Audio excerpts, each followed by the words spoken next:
Hey guys, welcome back to Weekly Reads. And before I start, go ahead and check out my group read. It is up above.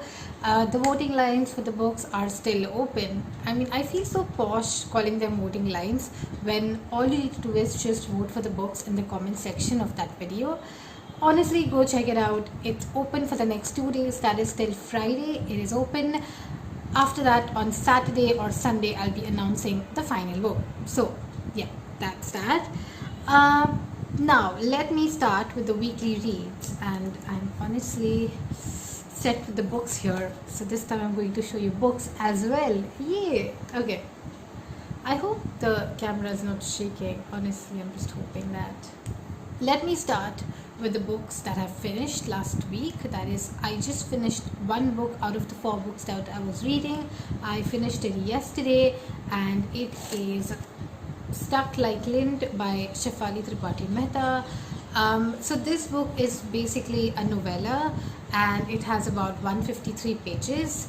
It is a disjointed collection of short stories which at the end unravels a whole mystery. So there is like a thread that is binding all of them, all of these individual stories, and finally when you reach to the end of it, there's this mystery factor involved. I really like this book. It's a very enjoyable and a light book when it comes to a mystery. It is recommended if you are looking forward to reading something quickly and mysterious as well. So I like this book. I ended up giving this 3.7 stars to be exact. No notable quotes as such because the writing was very simple, but I really like the idea behind the book and the concept. So yeah, nice book. The next book that I have completed, so I'm not completed it, I'm reading it currently, but I have completed about 57% of the book, I think, and that is The Glass Hotel by Emily St. John Mandel. This book kind of reminds me of Celeste Ng's Little Fires Everywhere, just more interesting than that. I would call this a literary mystery fiction because there's a lot of character development going on, and there are a lot of stories, and you do not know what the end point is going to be. So I really love this book as well. Let's see where it goes.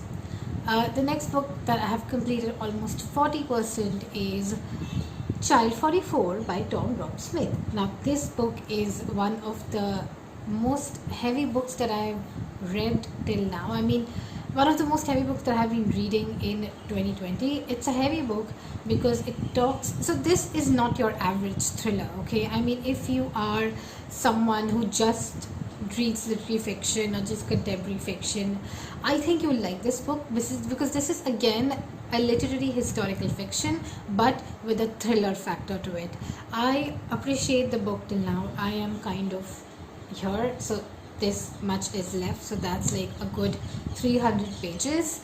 In all honesty, this book is a very very nice book to pick up, and the reason I'm telling you that is because it talks about Stalin's regime. It talks about the MGB, which is the state equivalent of the Russian KGB.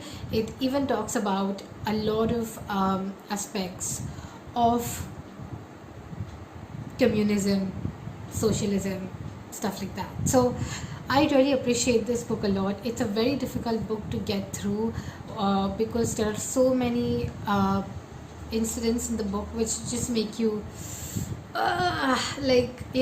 you basically just move into yourself. And yeah, this is like a hard-hitting book for which you need time, and you need time to digest it, but every page of this book is worth it. Okay, maybe I hope I don't change my mind next week when I finish the book. I want to finish this book soon, but it's just too difficult and tasking. Also, I love the bookmark in the book. Sorry, I mean, I'm just getting distracted, but this is the bookmark. So it's basically from the IMFPA. IMFPA is the Institute of Foot and Mouth Painters. I'm not sure. I'll just put this particular one in the on the screen. Basically, this is actually a foot painting, and they've printed it on a bookmark, and I received this. So just thought that, since I love painting and I appreciate art. Yep. This is a nice one. The last book that I am not reading, I am passively reading it, is The Forest of Enchantments by Chitra Banerjee Divakaruni. For now, in my life, I simply want something dark, something mysterious, something fast paced, maybe, or something that's very much thrilling. And I am currently in one of those reading phases right now where I'm just picking up books which have a mystery factor or a thrilling factor to them. So that's that. So I think that's it for my weekly reads. I think that is it for this week's weekly reads. I have not been reading much recently. I've reduced my reading a bit because I'm doing a lot of art and painting. You will know that if you follow me on Instagram, I do paint a lot, and I'm even like looking forward to improve my painting in some other way. So that's why I'm concentrating a bit more over there than my reading. But I think I'll get back to reading soon, so no worries. So yes, I will see you on my weekend video where I announce the final book we are going to group read in the month of August. Again, don't forget to vote. Love you guys. See you this weekend. Bye.